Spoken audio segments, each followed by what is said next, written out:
పొట్టి శ్రీరాములు స్ఫూర్తితో ఈ ఉగాది నుంచి P4 విధానాన్ని ప్రారంభిస్తున్నట్లుగా సీఎం చంద్రబాబు నాయుడు ప్రకటించారు.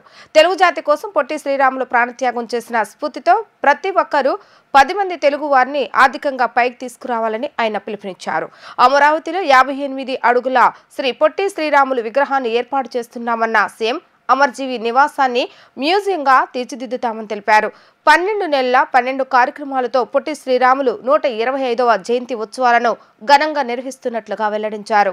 ఉండవల్లి నివాసంలో నిర్వహించిన శ్రీ పొట్టి శ్రీరాములు జయంతి వేడుకలో సీఎం చంద్రబాబు నాయుడు పాల్గొన్నారు. ఆయన విగ్రహానికి పూలమాలలు వేసి నివాళులర్పించారు. వచ్చే పొట్టి శ్రీరాములు జయంతి నాటికి 58 అడుగుల ఎత్తుతో విగ్రహ నిర్మాణం పూర్తి చేసేందుకు కృషి చేస్తామని తెలిపారు. అమరావతిలోనే మెమోరియల్ కూడా ఏర్పాటు చేస్తామని అన్నారు. గ్రామస్తుల విన్నపం మేరకు బకింగ్ హోమ్ కెనాల్ పై బ్రిడ్జి నిర్మిస్తామని హామీ ఇచ్చారు.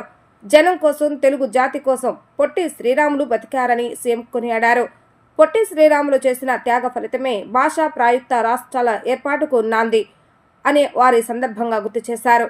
పొట్టి శ్రీరాములు స్ఫూర్తితో 2047 నాటికి రాష్ట్రాన్ని నెంబర్ 1గా చేస్తానని, శ్రీ పొట్టి శ్రీరాములు స్వగ్రామంలోనే అత్యాధునిక వసతులతో ఆరోగ్య కేంద్రం, హైస్కూల్ నిర్మిస్తామని సీఎం చెప్పారు.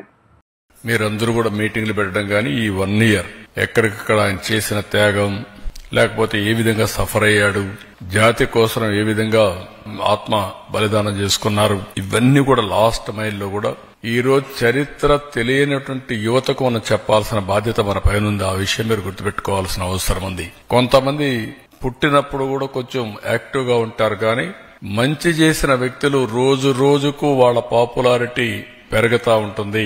అలాంటి చరిత్రలో పుట్టినటువంటి యుగ పురుషుడు పొట్టి శ్రీరాములు గారని కూడా మీకు తెలియజేస్తున్నా. దీనికోసం ఆయన మీరందరూ కూడా చాలా సామూహిక కార్యక్రమాలు చేయడానికి ముందుకు వస్తున్నారు. వీలైతే ఆయన ఆత్మార్పణ చేసినటువంటి దీక్షస్థలను సందర్శించడం, ఆయన స్వగ్రామాన్ని అన్ని విధాలు నేను కూడా ఆ రోజు డెవలప్ చేయడానికి వచ్చాం. మొట్టమొదటిసారిగా మీరు చూస్తే పొట్టి శ్రీరాములు గారి పేరుతో ఒక జిల్లా పెట్టింది నేనే పెట్టాను. పొట్టి శ్రీరాములు నెల్లూరు జిల్లా పెట్టాను. అదే మరి ఎప్పటికప్పుడు ఆయన స్ఫూర్తిని ముందు తీసుకుపోవడం కోసం చాలా కార్యక్రమాలు చేశాం. ఈ రోజు రాజధానిలో కూడా 58 రోజుల దీక్ష గుర్తుగా ఆయన స్ఫూర్తికి 58 అడుగుల విగ్రహాన్ని పెట్టాలని చెప్పి నిర్ణయిస్తున్నాం. దాన్ని కూడా మీరు అందరూ కలిసి వర్కౌట్ చేస్తే ఏం చేయాలో చేయడానికి ప్రభుత్వం సిద్ధంగా ఉన్నామని చెప్పి కూడా నేను మీకు తెలియజేస్తున్నా. ఆయన ఉన్న ఇల్లు నెల్లూరులో ఉంది, ఆ విలేజ్ లో ఉంది. ఆ విలేజ్ ను కూడా మీరు కొంతమంది ముందుకు వచ్చారు, మేమే కొంటామంటున్నారు. ఏం చేస్తారు, కొంచెం వర్కౌట్ చేయండి. దాన్ని కొని ఒక మెమోరియల్ గా మనం తయారు చేస్తే శాశ్వతంగా ఎవరు వచ్చినా అక్కడ పోయి చూసేట్టుగా ఒక మ్యూజియం తయారు చేద్దాం.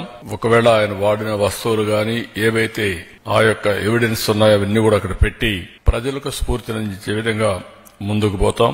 అక్కడ బకింగ్హామ్ కెనాల్ కి ఒక బ్రిడ్జ్ కావాలన్నారు, హై లెవెల్ బ్రిడ్జ్. 27 కోట్లు అవుతుంది, ఎప్పుడో శాంక్షన్ చేశాను. మళ్ళా వీళ్ళు క్యాన్సిల్ చేసే పరిస్థితికి వచ్చారు. ఇమ్మీడియట్ గా దాన్ని డబ్బులు శాంక్షన్ చేసి హై లెవెల్ బ్రిడ్జ్ కూడా పూర్తి చేస్తాం.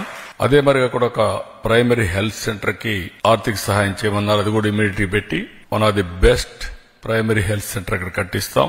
1 కోటి 2 కోట్లు అయితే ఎంతైనా సరే 1.5 crores అది కూడా ఖర్చు పెడతాం. అక్కడ ఒక హై స్కూల్ బిల్డింగ్ ఉంది. ఆ స్కూల్ బిల్డింగ్ సరిగా లేదని చెప్పి ఒక ఇది ఇచ్చారు. ఆ హై స్కూల్ బిల్డింగ్ ఎంత అయితే అంత 5 కోట్లు అవుతుందా 10 కోట్లు అవుతుందా కట్టి ఒక ఆధునికమైనటువంటి బిల్డింగ్ కట్టి ఆ హై స్కూల్ కూడా ఆయన పేరు పెడతామని చెప్పి కూడా నేను మీకు తెలియజేస్తున్నా.